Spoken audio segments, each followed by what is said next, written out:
যিশুর মধুর নামে জয় যিশু। বাংলা বাইবেল বাণী চ্যানেলে আপনাদের সবাইকে স্বাগত জানাই।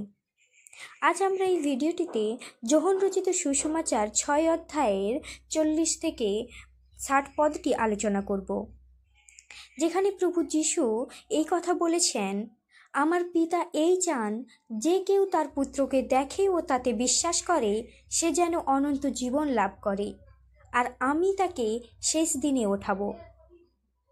তখন ইহুদিরা যিশুর সম্পর্কে গুঞ্জন শুরু করলো, কারণ তিনি বলেছিলেন, আমি সেই রুটি যা স্বর্গ থেকে নেমে এসেছেন।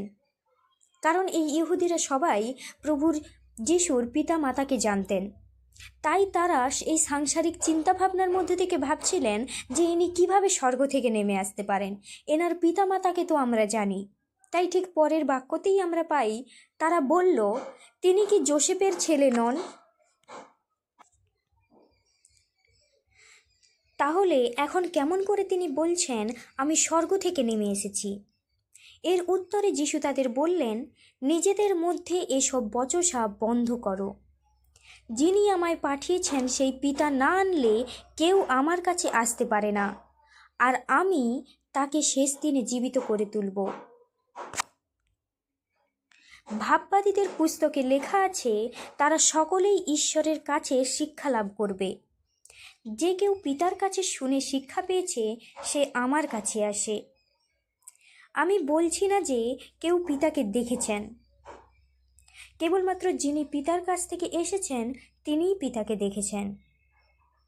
আমি তোমাদের সত্যি বলছি, যে কেউ বিশ্বাস করেছে সেই অনন্ত জীবন পেয়েছে। আমি সেই রুটি যা জীবন দেয়। প্রিয়, এখানে প্রভু যিশু এটা বলতে চেয়েছেন যে যিনি তাকে উদ্ধারকর্তা হিসেবে গ্রহণ করেছেন, যে তাকে দেখেছে এবং ঈশ্বরের পুত্র হিসেবে স্বীকার করেছেন, তিনি অনন্ত জীবন লাভ করেছেন। এবং এখানে তিনি মাতৃগর্ভ থেকে জন্ম নেওয়ার কথা বলেননি। এখানে তিনি বলেছেন যে পিতা যিনি তাকে পাঠিয়েছেন তার ইচ্ছা ছাড়া তিনি মাতা মরিয়মের মধ্য থেকে হতে আসতে পারতেন না। তাই তিনি বলেছেন তিনি স্বর্গ থেকে এসেছেন, কারণ পিতা তাকে যে কাজের জন্য এই মানব জাতির উদ্ধারের জন্য তাকে জগতে পাঠিয়েছেন, তিনি সেই আত্মিক রীতির কথা বলেছেন, সেই আত্মিক উদ্ধারের কথা বলেছেন। এরপর তিনি বলেন,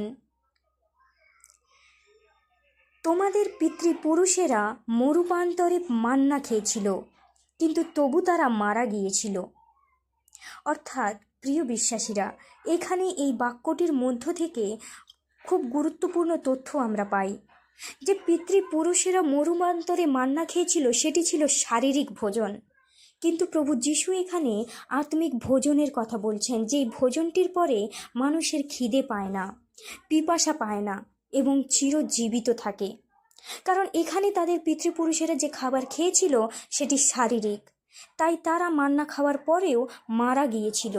কিন্তু প্রভু যিশু এখানে যে ভোজনের কথা বলছেন, যে খাদ্যের কথা বলছেন, সেটি ছিল আত্মিক, এবং সেটি খাওয়ার পরে কেউ মরবে না। সেই রুটি যা স্বর্গ থেকে নেমে এসেছে, আর কেউ যদি তা খায় তবে সে মরবে না। আমি সেই জীবন্ত রুটি যা স্বর্গ থেকে নেমে এসেছে। কেউ যদি এই রুটি খায় তবে সে চিরজীবী হবে। যে রুটি আমি দেব তা হলো আমার দেহের মাংস, তা আমি দিই যাতে জগৎ জীবন পায়। প্রিয় বিশ্বাসীরা, এখানে প্রভু যিশু বলছেন যে তার দেহ এই দেহ নয়, স্বর্গ থেকে নেমে আসা একটি রুটি, যেটি মাধ্যমে তাকে টুকরো টুকরো করা হবে, এবং সেই টুকরো রুটির মাধ্যমেই এই মানব জাতি এক একজন মানব উদ্ধার প্রাপ্ত করবে। তার দেহের মাংস, অর্থাৎ তিনি তার দেহকে উপস্থাপনা করেছেন, তার এই দেহকে দিয়ে দিয়েছেন মানব জাতির উদ্ধারের জন্য। এই কথা শোনার পর ইহুদিদের মধ্যে তর্ক বেঁধে গেল। তারা বলতে লাগলো, এই লোকটা কেমন করে তার দেহের মাংস আমাদের খেতে দিতে পারে? যিশু তাদের বললেন, আমি তোমাদের সত্যি বলছি, তোমরা যদি মানব পুত্রের মাংস না খাও ও তার রক্ত পান না করো, তাহলে তোমাদের মধ্যে জীবন নেই। যে কেউ আমার মাংস খায় ও আমার রক্ত পান করে সে অনন্ত জীবন পায়, আর শেষ দিনে আমি তাকে ওঠাবো। অর্থাৎ তিনি সেই ক্রুশবিদ্ধ হয়ে